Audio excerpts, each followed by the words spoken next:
Thank you for joining us for part 2 of our procedure. We're joined now by Dr. Paul Thuluvath of the Melissa L. Posner Institute for Digestive Health and Liver Disease at Mercy. Dr. Thuluvath, thanks for joining us. Good morning. Good morning. So, why medicine? Is that something you always had an interest in? That's an interesting question. When I was a teenager, I wanted to be an engineer. I was very good at maths, and I thought it is an easy option because I didn't have to read much. It came naturally to me. So when I was in India, growing up in a small town in India, in southern part of India called Kerala. My father, who was not in medicine, my mother was a teacher, and my mother didn't have any strong opinion. She thought I should do what I liked. My father asked me, why don't you become a doctor? That is a respected profession. And he had a particular interest for me going into cardiology, not just medicine.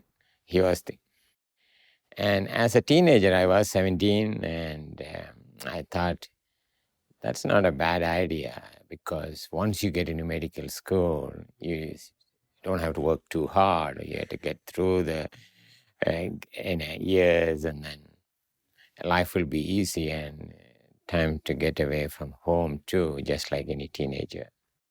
So I was very lucky. I got selected into one of the most prestigious medical schools in India. Still one of the most prestigious medical school in India, St. John's Medical School. It's run by the Catholic bishops of India.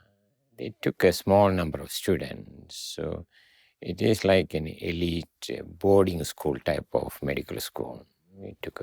They took 60 students from all over India on a competitive examination.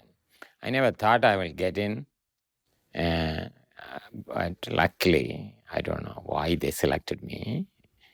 They selected me to that medical school. And I was still not interested in medicine. I was going through the years, the examinations, and I had quite a good friends, and you may not believe me, I was interested in sports those days. I used to play soccer for the college, the varsity team. Then it is the final year when I really got interested in medicine.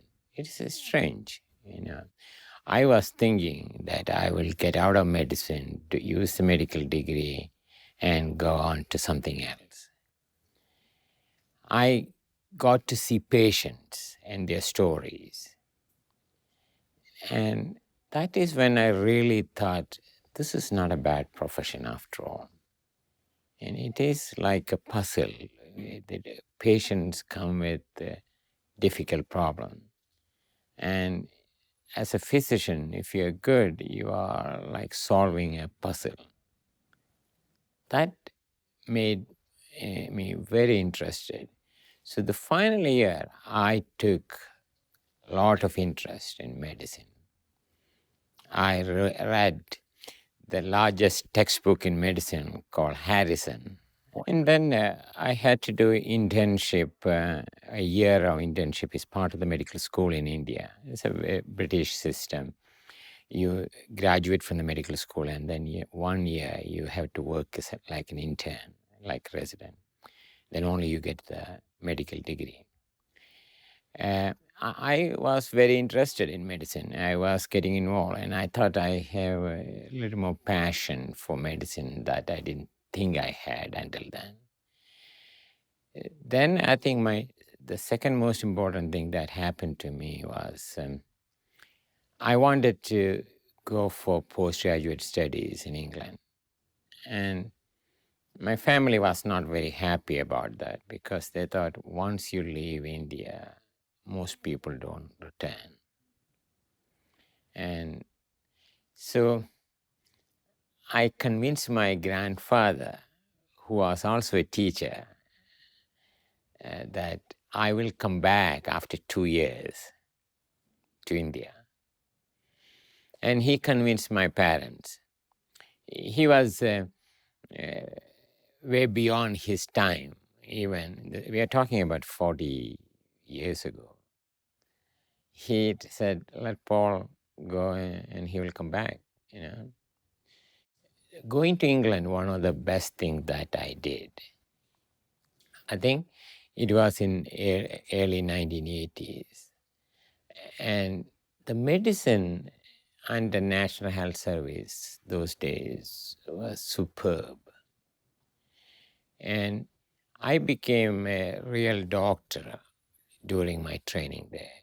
And the National Health Service has gone downhill recently. But those days, people called India the jewel in their crown, but the National Health Service was real jewel in their crown, actually. It provided a comprehensive service to the patient at no cost. And the physicians were fantastic. We call them consultant, like attending here, the senior physician. They took a real interest in their patients, and mostly not investigation-oriented medicine, more clinical medicine, taking the history and coming to a differential diagnosis, and then do the necessary tests to confirm your diagnosis and treatment pathways. Medicine has changed in this country. It's very different. You do investigation first and then decide about it later. The medical schools trained very differently. I don't know how it is in England now, but those days, I think that was one of the best things that I did. I was trained at some of the best people. I did my doctorate, PhD from University of Sheffield. I did my fellowship from Cambridge University, and I had an opportunity to work with extraordinary physicians who took clinical medicine very seriously. If I wanted an MRI as a resident, I had to go to the radiologist and say why I needed an MRI, why not an ultrasound, why cheaper technique. So you need to think rationally. You need to have not just because we want the most sophisticated test. What is the clinical utility? Could it be done with a cheaper modality? I think that made me a better doctor. I wore the tie for that reason. This is Royal College of Physicians. When I became a fellow of the Royal College of Physicians, I got this tie as a gift. So that's why I wore that today, because that was one of the most important things I did in my life, did my postgraduate training in England. Well, ultimately, you didn't wind up a cardiologist. You moved into digestive disease, liver disease. And you mentioned some of the places that you've been. Now that as an established physician, you've become kind of a world traveler. You've China, Germany, you mentioned England, the Philippines, Singapore. I'm always interested in knowing what people think about when they visit these different countries. They're exposed to these many different types of cultures and languages. As you visited these different countries and you've spoken, what has been your experience there? You know, how have these experiences shaped you, looking at these different cultures and so forth? I think being born in India, I have a different perspective about many things in life. The country is very poor. There are a lot of very poor people. Yet you see a lot of happy people there. And they're happy with what they have. And their perspective about life is very different. Then I spent about 10 years in England. And that gave me another way to look at the world. And then I came to Hopkins as a visiting professor. Again, the plan was to go back to England, stayed back. During this period, I have traveled quite extensively, most parts of the world. Most recently, I visited Ethiopia, Addis Ababa. I wanted to do something back to people. And I was thinking of doing something in India, but India, they have resources now.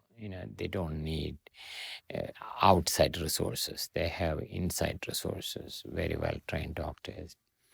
So I thought I will try to see whether we can do something in Ethiopia. The trip to Ethiopia again was an eye opener for me. I haven't seen so many poor people, even coming from India.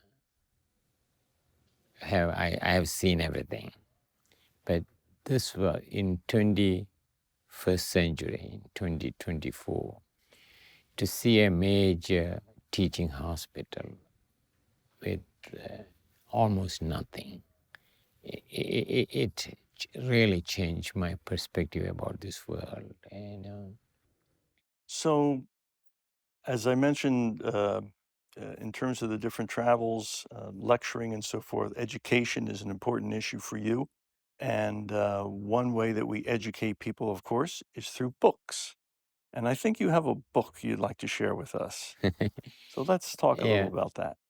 this is a book that was published by Johns Hopkins Press about 2 years ago. I think the idea came from one of the editors from the Johns Hopkins Press. They wanted something useful for the patients. And I also agree with them that educated patients get better care, better management. And it is a teamwork, the physician, doctor, patients, and their families. If they're all well informed, especially with serious medical illnesses like cancers, liver disease, it make the life of the physician easier, the care better, and patients become more cooperative in their treatments. This is a peer-reviewed book.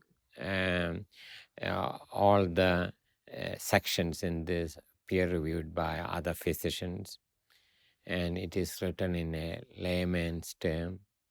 If you have liver disease, how to understand the disease, and what questions to ask your doctor, and what is the way we follow up. So I'm very proud of it because it took me a long time to do it. And it is available easily. It is a very highly subsidized book, actually, by Hopkins Press. And I would encourage my patients to read this book if they have liver disease. Even if they don't want to buy it, I'm not interested in selling the book. They can get it from the library. And I think from a patient education point of view, I'm very pleased that I did this, although it took me a lot of time and effort. So before we let you go, I would be remiss if I didn't ask you about your interest in gardening. Yeah. I enjoy gardening. I'm not a good gardener. I don't know I don't even know the basic principles, but it makes me happier. So I do all my gardening myself. In spring and summer and fall, I get and do things. And the spring, I tried to grow a vegetable garden. Because of the deer, I had to fence it,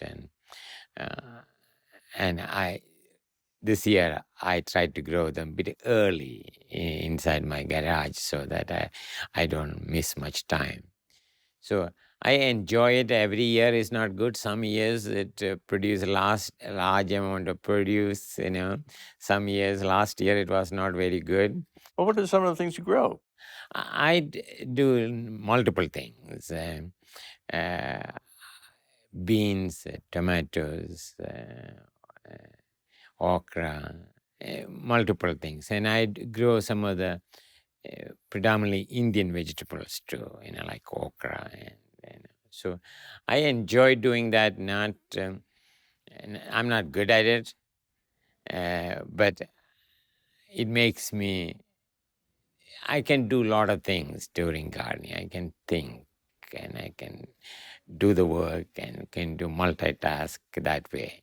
So it's a way basically of helping you relieve some stress and clear your mind a little bit. And also, I think that is some physical activity for me, because I don't play golf, The stereotypical doctor playing golf. So this is my way of getting some freedom from other things, Well, that's great. Doctor, thank you for your insights and Thank sharing you. with us today. And thank you for watching. On behalf of myself, our guests, the Mercy staff, and the Sisters of Mercy, we wish you good health and humor. And until we gather again, may the road rise up to meet you.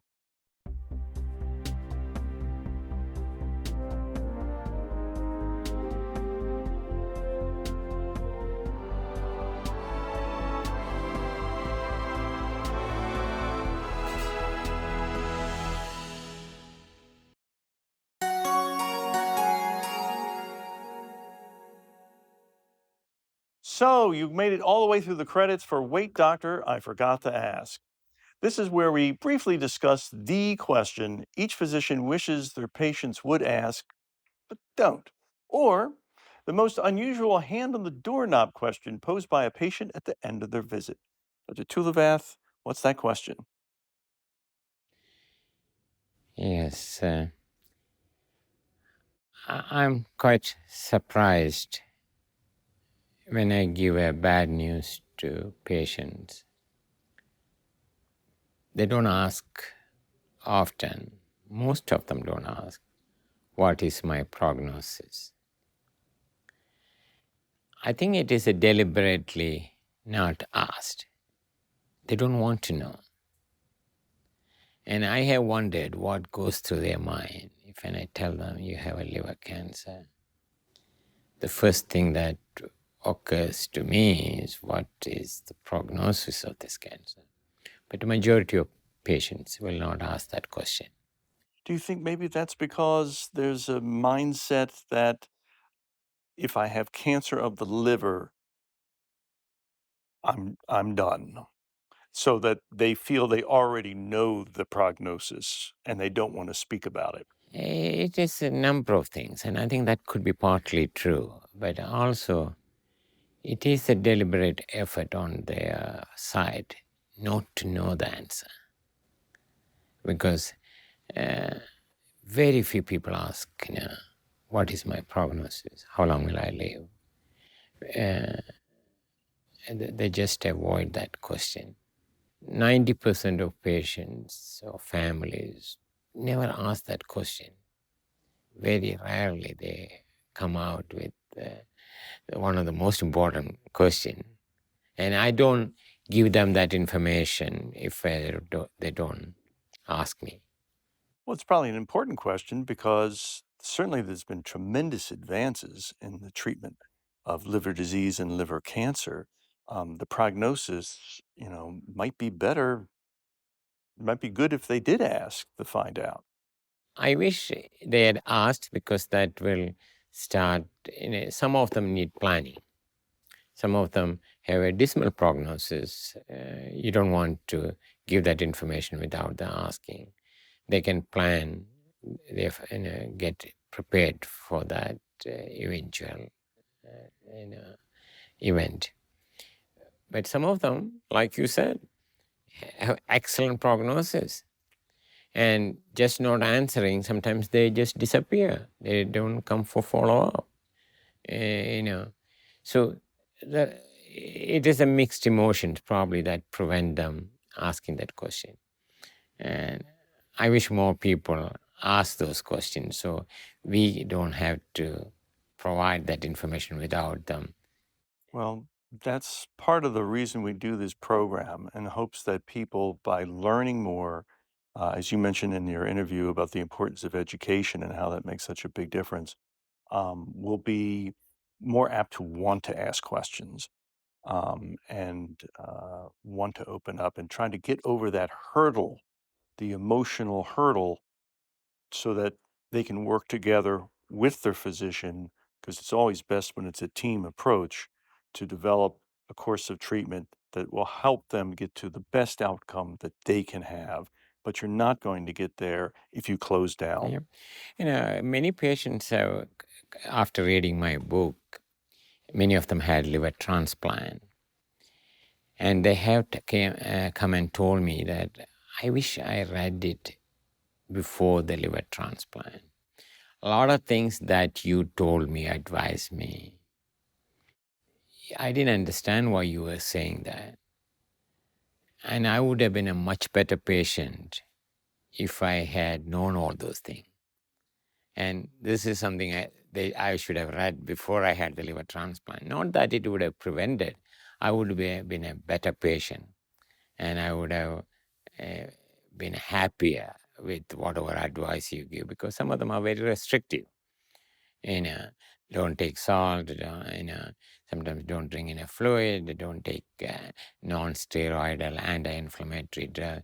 All those things bother them, and they may not follow through because they really did not understand why we are saying this. There is a scientific basis for that.